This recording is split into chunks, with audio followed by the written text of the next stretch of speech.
Hello everybody and welcome to 6++. My name is Lee and today I'm going to be guiding you through episode 3 of From Grey to Greatness, in which I'm taking a mono Slaanesh Daemons army from sort of conception all the way through to tournament play. Within that we're sort of capturing every step of the journey, from thought processes around how to make a competitive army, where to find information, how to build and paint your models, how to store them, and everything in between, all the way up to actually playing them and then playtesting and getting everything that you can out of them.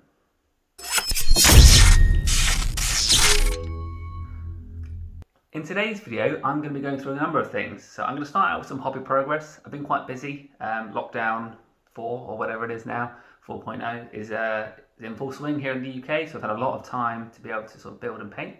So I'm going to be sharing some of that with you.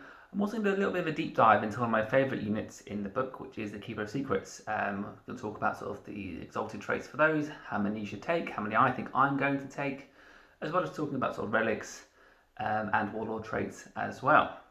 Okay then, so let's start with some hobby progress. Obviously here in the UK right now we are in full lockdown. That means we can't sort of get together and play games, which means that there's sort of not else really much to do, other than either sort of reading about the hobby and learning about it, or actually doing some bits of painting, and that's sort of what I've been spending my time doing.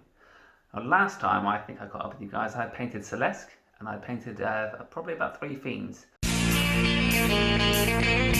Since then, I've been really busy, and I actually finished another 3 fiends. These models they're quite detailed for what they are for 40-point models, but at the same time, there's not that much variation with them. So I thought, you know, if I can get halfway down, so I've done 6 or 12 now, then that's sort of, I can reward myself with something a bit more fun, which is exactly what I've done. So going on from that, I've actually painted my first Keeper of Secrets. Now, just as I hoped it would be, it was a really fun model to paint. I have done mine sort of classical box art style with a little bit of change as well, so I'm going to upload some pictures for you to see, if you haven't seen them already. And I actually tried to push myself a little bit on this model, so I tried to do some blending on the sword, sort of like a classical power sword. And to be honest with you, I'm not actually that sure I'm happy with how it turned out. I think it's an effective design. I think it works for what it is. Colours and everything, I'm not so sure it actually goes with the rest of the model. But yeah, sort of let me know your thoughts on that. I think it's something I'll come on to later, but if I was to use it for sort of a relic sword, I think maybe it stands a little bit better for that as well. I actually used a really great tutorial online for that. So I used Darren Latham's power sword tutorial. So although not a power sword, it sort of had that sort of nice sort of glowing effect that I was trying to go for. So that is something I'd recommend, and as we said before in other videos, YouTube is a great source of information, both for sort of competitive stuff but also your hobby side of it as well. Obviously that's a big part of what it is that we're doing. Not content to stop with that, so I felt like I'd already given myself a reward by doing those 3 fiends. So then obviously I'm up to 6 of 12. So then I did the Keeper, but then I moved on to another model that I was really excited to paint, but to be honest with you, I was also a little bit intimidated by, which is the consorted epitome. So what I really wanted to do was to have an effective paint job on that, and I thought I'd looked up loads of different ways people have done the mirror, in terms of like Starry Night or a sort of portal to another dimension. I thought, well, you know what, they look incredible, but it's probably a little bit out of my league. So I've tried to do an effective paint job, again in the more classic box art style, but I've tried to blend the colours together for a nice smooth transition. I actually did that, and I'm glad I did it this way around, using the same techniques that I actually learned on that Darren Latham power sword tutorial, which is all about sort of wet blending and sort of blending 2 different colours together. So again, I'm glad I did it that way around. Just goes to show that you can transfer any of your skills from one model to another, because the techniques are still valid. Now obviously I've had a go at some of the more exciting models so far. That's not to say that the other models aren't important, and in fact my next update for you, I'm hoping when we catch up next, is going to be that I've actually painted some demonets. Demonets maybe not quite as sexy, I guess. I'm sexy and I know it. They don't necessarily hit as hard, and they don't look quite as incredible as a Keeper of Secrets or the Epitome. However, they are absolutely fundamental to the way that the list works. Whilst all those other models that I've just mentioned are off doing sort of killing and tie enemies up and those sorts of things, the demonets are the ones that are going to actually score in the objectives most of the time. So they are really, really important, and I need to get on those quite soon. If you're anything like me, you sort of get a little bit bored with doing the tropes, so I'm going to try and get through 10 before doing anything else, sort of give myself a target, and then before I move on to something a bit more interesting, and then I'll probably do another 10. I'm probably not going to do them to the same standard as I would the rest of the models, because to be honest with you, if someone's coming over to look at the board, they're not picking up a demonet and saying, wow, that's excellent. Certainly not to mine anyway. But generally, they're not going to be the models that are going to get the attention. So I will, I'll do them nicely, but I'll probably try and do them quite quickly as well. Something I've been thinking about a lot lately is just sort of consistency in an army. I think that actually has more of an impact than having necessarily beautifully painted models, but having uniformity amongst your models actually works really well in giving you that impression that everything is nicely painted as well. A bit of a cheerleader effect for your models. So that, guys, brings me up to 910 points of painted Slaanesh Daemons, and to be honest, it's only been a few weeks, and I've been trying to pace myself with it, so I'm actually really pleased with how that's going. Obviously, we're not able to play right now, but if I can be in a position where I've got the army ready to use when we're able to, hopefully we're starting to see some light at the end of the tunnel for that now as well, then that will only be a good thing. I'm very, very excited to use it. To be honest, I've even considered playing myself in a game or two. It's one thing as I'm theorising the games to try and imagine sort of what the movement looks like and how effective the tying up could be. But really, until I get my hands into it, I don't think I'll know how effective that is. So, you know what, if that's something you think you guys would be interested in watching, then I'm happy to sort of do a little video on that as well. Just let us know. And that way I won't maybe feel quite so sad just playing myself in a game of Warhammer 40k. So as I mentioned, I've got about 910 points painted, and I want to just sort of bring up a tool that I actually found quite recently, which is helping to track that as well. It's called Pile of Potential, which to be honest sounds a lot nicer than Pile of Shame, although the concept is quite similar. But if you were just to type that into your sort of search engine, or I'm sure we can put the link below, it's actually a really helpful tool in quite easily sort of putting together a project and allowing you to track how you're doing with it. So I put in all of my models into that, and it gives you the option to sort of tick boxes. So if it's primed, so if it's built, if it's primed, if it's sort of painted, if it's base, and then if it's finished. And that sort of gives you a nice percentage to say sort of how finished you are, both in terms of points or number of models as well. So really cool tool, certainly much easier than sort of tracking in a spreadsheet if you haven't already got one set up, which I didn't. Away from painting, I've actually had a little bit of hobby progress as well. One thing that I've always found quite difficult actually is transporting my models. So typically I've always had sort of the classic KR multi-case, the bag with the cardboard boxes inside with the foam. But it didn't ever seem to stop things from breaking when I was taking it to events.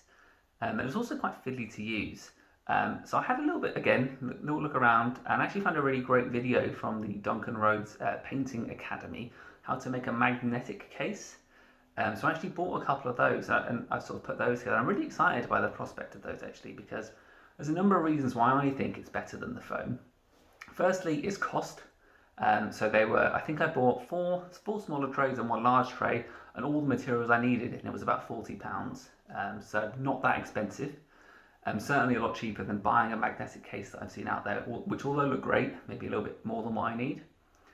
There's also sort of the follow-up cost as well. So the cases, because they're magnetic, and literally all I've done is put a magnet at the bottom of each of my model's bases, and it sort of holds it nicely there. But because they're not shaped like the foam is, you don't have to buy new foam depending on the models you've got. So it's just always perfectly modular to whatever you need, which is really, really helpful. And then the main reason why I went for this is particularly with the Slaanesh army, there's so many like protruding pieces like claws, swords, whips that are quite flimsy. I really wanted the models to be held in place, but then not to be sort of rattled around and like knock against each other. And because of the magnets, obviously you can buy them whatever strength you need, but because they hold the model exactly where it is, it works really, really nicely. So for my army, as I mentioned, I bought a 9-litre box. That was sort of the recommendation for a model, the tallest model in my army, which is a Keeper of Secrets. And I'll show you that now. So that box is this size. And I'll just put in the Keeper of Secrets. Little magnets on the base, if you can see those. And it just goes in to the magnetic tray. Celeste is in there already. It just goes on there. So now that is on there. I'll put the lid on. You can fit a few keepers in there for sure. But then you can tilt it. And you see how the models don't move around? So as they're like in my bag, it doesn't ever sort of rattle into each other. I also bought a smaller one, This has the fiends in it. Again, can go completely upside down with no issues. And what I'm really excited about with this solution actually is the models, these two cases together will be enough to hold the whole 2k army. And what I'm really excited about is that actually both of those boxes fit perfectly into the KR bag that I've already got. So that's one of the things I was concerned about with the magnetic solution, was not having anywhere to put my bag, anywhere to put my books, my dice, my tape measures, all that sort of other stuff that you need to play the game, and therefore having to take a separate backpack, which I was sort of willing to do, but this seems like a nice elegant solution now. I just need to sort of make sure that everything fits, although sort of I've put the bases in for everything that I've got, and it looks like I've got enough empty space for what's left. So yeah, really simple, really cheap, all you need, a few boxes, and like I said, that won't just hold this army. I could then put sort of my Thousand Suns army in there if I wanted to do that as well. I bought a load of magnets, so I probably will end up doing that in the future. Okay, so that is sort of all of my hobby progress for this session. Hopefully next time, like I said, I'll be able to come back to you with a little bit more. But now I'd like to move on to talk about one of the models in a little bit more detail that I've spoken about a little bit already, which is the Keeper of Secrets. It's no surprise that I love the model. I think sort of everybody who's ever seen one loves the model. And I think in the list, you know, I've sort of been running around with it, and it's going to be a case I'm going to want to run through. What I haven't quite decided yet is what flavour that looks like, i.e. is that 3 Keepers of Secrets? Is that 2 and Shalaxi? Is it, are they exalted or are they not exalted? So I'm sort of going through those in my mind at the moment. Right now, my head is thinking 2 exalted keepers and Shalaxi as well. I like that Shalaxi has a little bit more survivability in terms of the -1 to wound that she has in combat, which is great. But obviously you can do some things to make the regular keepers more durable as well. The role that I'm expecting them to play in the army really is, I guess classically you would call it the hammer. So that means that they are the big unit that's going to go out there and actually do the most significant amount of damage. So considering they start sort of with 6 attacks, strength 8, -3, flat 3 damage, hyper efficient in combat, being that they hit on 2s, and they typically will be wounding sort of vehicles on 3s or sort of anything else, usually on 2s, even knights on 4s. But also they have that rule that says that they reroll 1s to wound anyway, which just makes them that much more efficient as well. They're also -1 to hit in combat, which I love. Again, it's anything you can do really to make it so that they can be more durable is going to be a good thing. They're not the cheapest, sort of coming in, and we'll talk about this in a second, but with the base war gear cost of I believe 230 points, with some upgrades available if you want to. They're not cheap, and they're not even especially durable. But obviously with the new change to terrain and having that they just sort of fit into that number of wounds available for obscuring, means that you can sort of hide them at the beginning, and they are fast enough really to be able to get sort of turn 1 charges against most armies if they don't deploy very, very carefully. That is because obviously they have a base uninjured move of 14 inches, so that's obviously very, very quick. They don't have fly, which means they do need to be careful about where you place them, because you're going to have to go around those buildings or barricades or whatever else. But they obviously get the ability that they can advance and charge thanks to their locus of swiftness. So if you're sort of taking the average, you're probably going to be moving somewhere between, you're moving 14 inches and then something like 17, 18 inches for your advance after you've advanced. And then obviously you've got your 2d6 after that. So let's say that's another 7 inches. You're going about 25 inches turn 1. So that is pretty good. And obviously that if you are sort of going second, you will have expected that your enemy will have come to you a little bit and just close that gap and make that charge a little bit easier. One thing I haven't yet figured out is how to necessarily get through all of the chaff when it comes to Slaanesh Daemons. So what I don't want to do is have my 230, 240 point keepers sort of running into guard squads over and over again.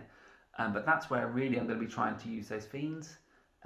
Firstly, maybe to keep them a little bit in front of the keepers, to hit the screens, tie them up, so that whatever is can't shoot, which is obviously great. Charge as many things as I possibly can, and then leave those keepers hopefully unmolested right after that to get through what they need to do. So I'll talk more about the fiends and how I plan to use them later. As we get further through the actual the process, we'll be talking about more how all the units work together. It's kind of conceptual now how I think it's going to work, but it's going to be different once the sort of the models are out on the table. So as I said, right now I'm thinking 2 Keepers of Secrets and Shalaxi Hellbane. In both, well, sort of in every scenario right now, I can't see why you would ever not choose to exalt your Keepers of Secrets. CP obviously are valuable. There are some good stratagems in the Slaanesh book, in the other books that accompany it, but I think that none really are more important than the becoming exalted greater demons. The reason for that really is, as I said before, the real risk around the demons is that they get killed before they're able to do anything else. And obviously that's a lot of your points that have gone into that. So if you look at the exalted traits, and to be honest, they're all good. Some I think are slightly better than others. I think predominantly the best 2 are the 4-up invuln save, which is just massive at any time. And I also really like the -1 to be wounded in shooting, just because that does have a significant effect. Chances are if you're going to be killed early game, it's going to be in the shooting phase and not the charge phase, where you're already a little bit more durable anyway, thanks to your inbuilt -1 to hit. So I'm still torn on whether I would choose each of those, like 1 per keeper, or to be honest, I think they're all quite good, and what you sort of take the risk. There are no duds as far as I can see. The only one I'm not really convinced by is the Fear Seeker. And for those of you who don't know what that does, that means if you are within, if a unit fails a morale check, that keeper then can move as if it were the movement phase, but only if they end up closer to that unit. And they also regain wounds when models run away due to morale. So regaining wounds is great. My only concern is if Games Workshop continue to undervalue the morale phase.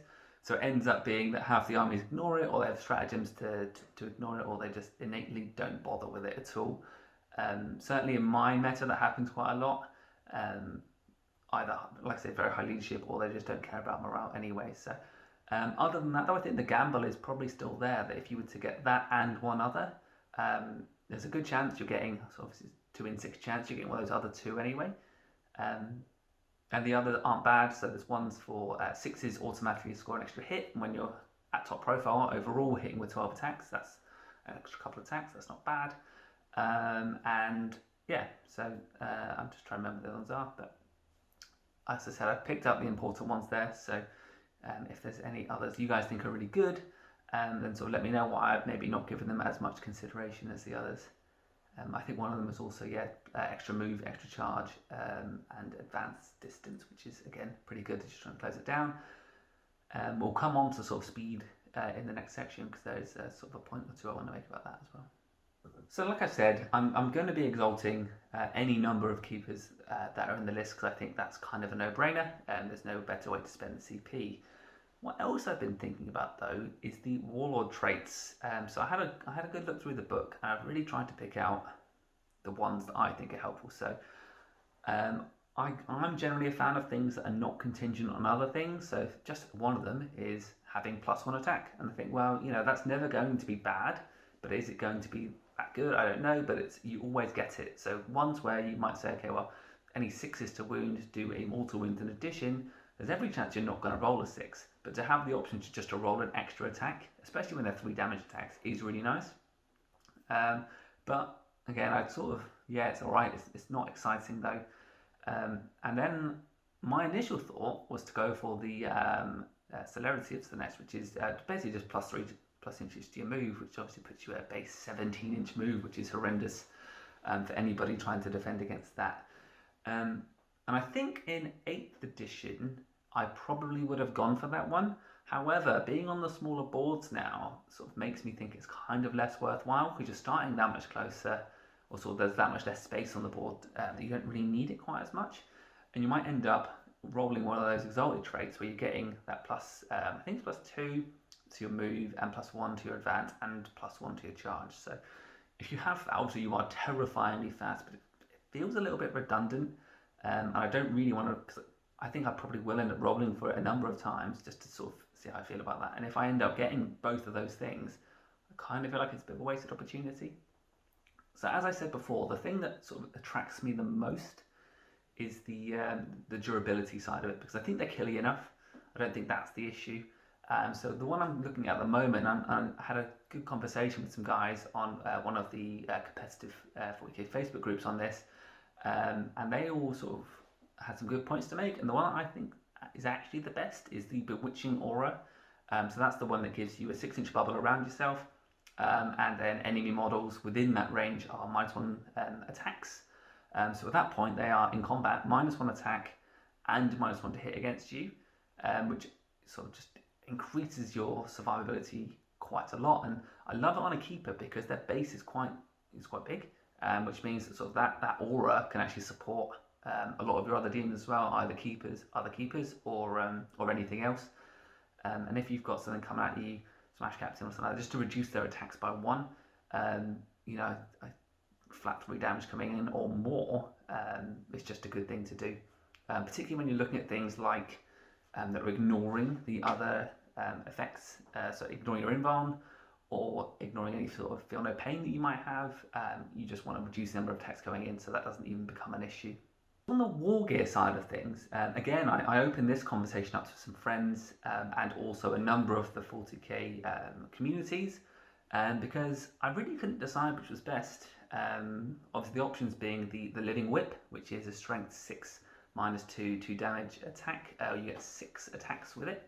Obviously you're hitting on 2, so you are quite efficient with that. Obviously it's only got that 6-inch range, so my concern with that is you need to be in range of 2 things then, so because you don't want your opponent to be pulling away the models you want to charge. But it is tempting in its own way, because actually I've realised that other than sniping powers, they've got absolutely no way to interact with flyers. And then on the other side of that, I'm starting to wonder if we're going to see flyers in the same way. So seeing as now they're restricted to 2 in your standard battalion, and that they don't really score you many points in your secondaries, I'm starting to think that you won't see flyers that much anyway. So I've sort of been turned off that a little bit. The other 2 options are a lot more about survivability. So I've seen a lot of arguments for the Sinistrous Hand, don't know how you say that, which basically lets you recover D3 wounds when you kill a unit, which is great. Recovering wounds is never a bad thing. Obviously you have to kill those units in order to make that happen. So yeah, a lot of people like that. It's also there's no cost to that, and there's no cost to the whip either, I should have mentioned. The third option, and the one that I'm sort of leaning towards, is the Shining Aegis, which is effectively the shield that you see on it. That gives you a 6-up ignoring wounds, and a 5-up ignoring wounds against mortal wounds, which is nice. The reason why I tend to prefer this is I like to think of it as sort of you've got your 16 wounds. Against sort of your regular, say against your non-mortal wounds, you're getting effectively an average 2.5 wounds extra per game. Obviously you could roll hot, you could roll badly, and it sort of goes against what I was saying earlier about guaranteeing you're going to get that. But then if I was to say, right, if you could spend 10 points to get 2 or 3 wounds before the game started on your keepers, wouldn't you do that? And I think I would. So for me it kind of feels like a bit of a no-brainer. The other sort of supporting of that is in the list that I've written so far. I have put 3 of those in, so all 3 of the keepers that I'm sort of thinking about running will have that. And if I take out that 30 points, there's not really anything I can do with it anyway. The only difference is getting extra like 4 demonets in. I feel like this is a bigger impact. Certainly is the way I'm building the list. It makes more sense to do that. So the final piece, I guess, around the keepers is deciding if they need to have any relics. I think that it's well known that the Forbidden Gem is certainly a top tier relic, and you see it in most lists. For those who don't know, the Forbidden Gem is effectively you roll against someone's leadership, and if you exceed it using 3d6, then that unit or character is effectively completely shut down for the rest of the phase. They can't move, they don't use the auras, they can't fight, they can't do anything. Which if you're coming against a knight, knight character, that works perfectly well. Keeping the Smash Captain in place, stopping Abaddon from giving everything fearless if you want to sort of trigger around a load of morale phase and not his reroll auras and everything like that. So it's really, really powerful. However, I don't think it sits on a Keeper of Secrets because it's too valuable. It's a once per use relic, and it's too valuable to be shot off the board. If your opponent knows that they can just kill a Keeper and get rid of that threat, then they will. So I'd much rather put that on right now. I'm thinking that it would just go on the epitome, which sort of works well with that as well. So for a keeper then, I had a look, and to be honest with you, none of them really jumped out at me. I'll give a couple of notable ones which I do like. The first one is the Silver Strike. So that's an upgrade to the sword, which it might work quite nicely for the way I've painted my sword actually. And what that's doing is giving you an extra 2 attacks, which is great because they are strength 8 minus 3 damage attacks, so they are nothing to be sniffed at. Whether or not you're already killing something, I don't know, with a regular profile. However, you always like to be sure. If you come up against a knight, then you're going to want these extra attacks. And the other impact that it has is kind of irrelevant now, or almost will be, unless you have lots of other modifiers elsewhere. But it also says that if you're wounded by that, then you're also -1 to hit as well, which would effectively, or in 8th edition, would have put a keeper at -2 to hit in combat. However, that's not going to be the case now. It's only ever going to be -1, but if someone's got a +1 to hit and you've got now a -2, it still gives you that -1. So a little bit niche, but it can have an effect. So I quite like that one. Whether or not I'm willing to spend a CP on that yet, I don't know. Probably come as a lot of playtesting. The other one that's kind of interesting is the upgrade to the whip. So this would mean 2 things. So it firstly means taking a whip and dropping an Aegis on somebody. So I'm not sure if I'm willing to do that yet. And what I really like about it is that when you roll to hit, it's the same profile, so strength 6 -2 damage with your 6 attacks, which should mean you're hitting 5 out of 6 times. You don't actually roll to wound; it just automatically wounds. So then you've got 5 -2 damage wounds going through, which is great because we're seeing so many more 2 wound models now. Not just Primaris, but obviously you've got the sort of Firstborn Marines coming with 2 wounds. Your Chaos Marines will soon have 2 wounds. Death Guard are about to be released with 2 wounds, etc., etc. We don't know what else is going to change, but that could actually be really valuable.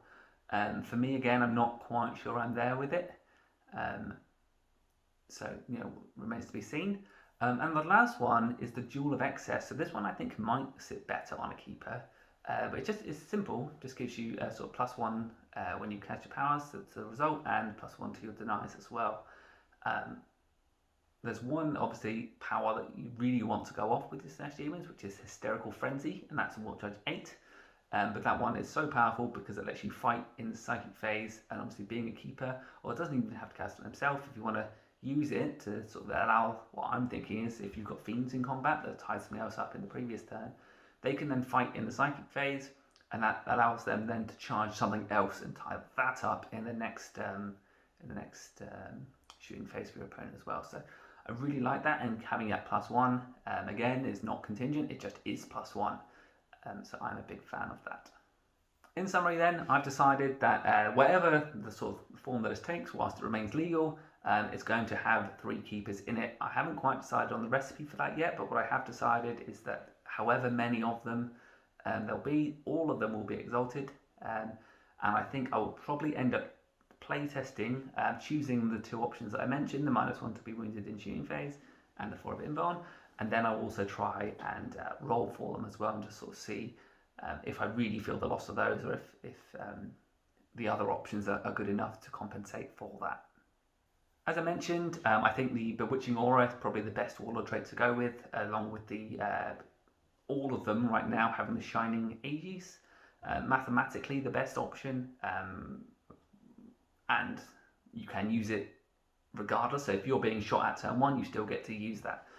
I do like the hand, but if you never get to use it and you're killed, you might just wish you had those sort of 2 wounds back. That might be the difference in keeping you alive or not. I'd love to hear what you guys think. So like I said, a number of you have reached out to me already, which is great. Please keep doing that. I'd love to have conversations with anybody about 40k. And if you're doing a project similar to this, then yes, so we can sort of share our thoughts and we can build it together. That's going to be the end of today's video. So hopefully I will be back quite soon with an update, hopefully with some painted demonets, and we'll sort of go into another deep dive at how I think I'm going to use some of the other units in the list. As I'm getting there now to have sort of what a completed concept list might be, I think we can start to have a bit more conversation around that and sort of see how it all comes together. But until then, thank you for watching. Hopefully you've enjoyed this video. Perhaps you've even learned something. But yeah, keep watching, and I look forward to seeing you guys next time.